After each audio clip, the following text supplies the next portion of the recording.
Hi friends, good morning. Srinu Rani కిచెన్కి స్వాగతం. హనుమత్ జయంతి శుభాకాంక్షలు. ఇదైతే నేను పులిసిన పిండితో పిండితో పులిబొంగరం దోశ అయితే వేద్దామని ఉల్లిపాయ, పచ్చిమిర్చి, పసుపు, జీలకర్ర, కరివేపాకు అన్నీ వేశాను. దీన్నే గుంత పొంగనాలుగా కూడా వేసుకోవచ్చు. ఇంకా నేను ఎక్కువగా దోశగా అయితే వేస్తాను. ఈ విధంగా అన్నీ వేసి కొంచెం మరీ పలచగా కాకుండా ఈ విధంగా కొంచెం మందంగా పులిబొంగరం దోశ చాలా టేస్ట్గా ఉంటుంది. పులుపు అంటే ఇష్టం ఉన్నవాళ్ళు దోసపిండి రుబ్బిన తర్వాత ఒక 2 days 3 days బయట ఉంచామంటే పిండి పులుస్తుంది కదా. ఈ దోశ అంటే చాలా ఇష్టం శ్రీవారికి. ఇంకా పులుపు అంటే ఇష్టం ఉన్నవాళ్ళు ఇది ట్రై చేయండి. ఇలా వేసుకోవచ్చు. గుంత పొంగనాలు కూడా అని చెప్పాను కదా. ఇక ఈ విధంగా అయితే దోశలన్నీ వేసేస్తున్నాను. ఇది ఒక 15 daysకి అలా చేస్తూ ఉంటాను. ఎప్పుడన్నా అడుగుతూ ఉంటారు గుర్తొచ్చి. ఇంకా అప్పుడు ఈ విధంగా చేసేస్తూ ఉంటాను. ఉదయం కానీ నైట్ కానీ ఇవైతే వేస్తాను. ముందు చెప్తారు ఇది చాలా రోజులు అయింది కదా, చేయొచ్చు కదా అని. ఇంకా అడగగానే అయితే నేను పిండి ఎలాగూ ఉంటుంది కదా, కొంచెం పిండి బయటికి తీసి ఉంచుతాను అడిగిన తర్వాత. ఇక ఒకరోజు మనం రుబ్బేసిన తర్వాత బయట పెట్టేసిన అది పులుస్తుంది కాబట్టి ఈ విధంగా అయితే చేసేస్తూ ఉంటాను. ఎందుకంటే నచ్చింది చేయటమే కదా. అప్పుడు ఏదైనా ఎవరికైనా నచ్చింది చేస్తే వాళ్ళు హ్యాపీ ఫీల్ అవుతారు. ఇదిగోండి అల్లం పచ్చడి చట్నీతో దోశ అయితే రెడీ. ఇక్కడ వచ్చేసి కొబ్బరికాయలు ఉన్నాయని ఇంకా కొబ్బరి ముక్కలు కట్ చేసి మిక్సీ జార్లో వేశాను. తురిమేది ఇంకా ఏం చూస్తామని. ఇదిగోండి ఇక్కడ వచ్చేసి 3 bowls కొబ్బరి అయితే అయింది. నేను ఒక బౌల్ మీద కొంచెం అయితే వేశాను. తీపి ఎక్కువ తింటాము అనుకుంటే 1.5 వేసుకోవచ్చు. కొంచెం వాటర్ వేసాను. ఇంకా అది తీగ పాకం వచ్చినప్పుడు మనం ఈ తురిమిన కొబ్బరి అయితే వేసేసుకోవచ్చు. ఇంకా ఈ బెల్లంలో అయితే బాగా షుగర్ కలిసినట్టుంది, అందుకని టేస్ట్ అయితే పంచదార ఫ్లేవర్ అయితే వచ్చింది. అదైతే మాకు ఇంట్లో ఇష్టపడము.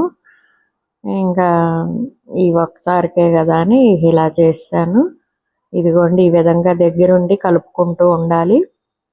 మనం చెక్ చేసిన క్లిప్ అయితే మీకు చూపిస్తానికి అది మిస్ అయింది.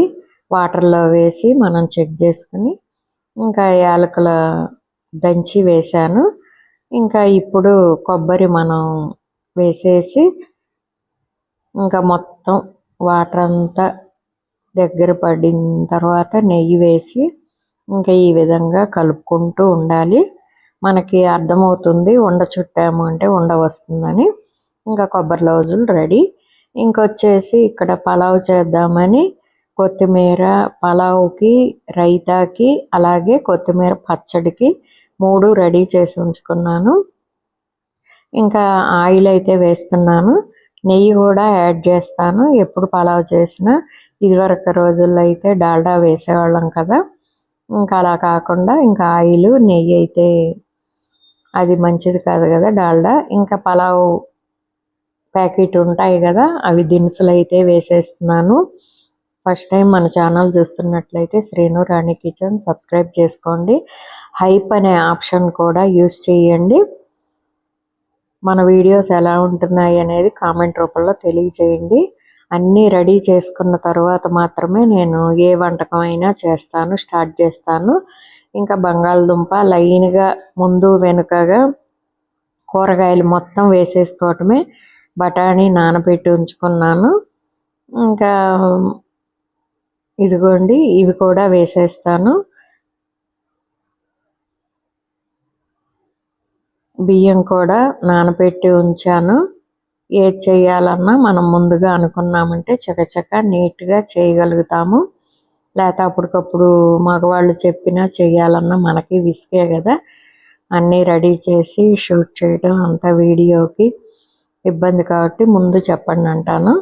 ఇంకా జీడిపప్పు కూరగాయలు మొత్తం వేసేసిన తర్వాత అల్లం వెల్లుల్లి పేస్ట్ మాత్రం ముందు వేయట్లేదు, ఎందుకంటే అది అడుగంటిపోతుంది. ఇంకా ముక్కలు మూత పెట్టి కొంచెం సేపు మగ్గనిస్తాను.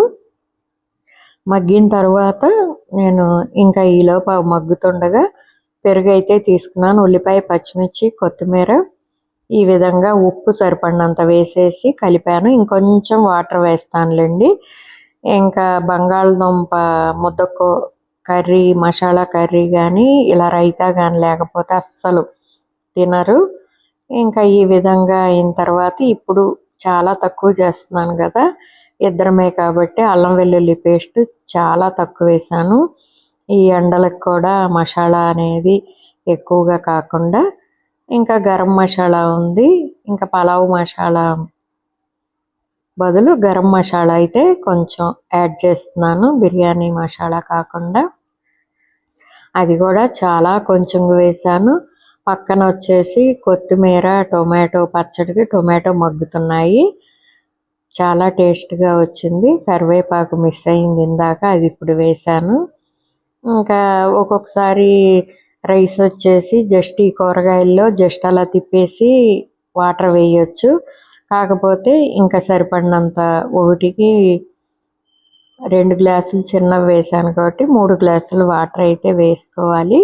ఉప్పు సరిపడినంత వేసేస్తున్నాను, ఎందుకంటే రైతా కూడా ఉంటుంది కాబట్టి కొంచెం తక్కువగానే వేస్తున్నాను. మరి ఏది ఉప్పు ఎక్కువైనా తినలేం.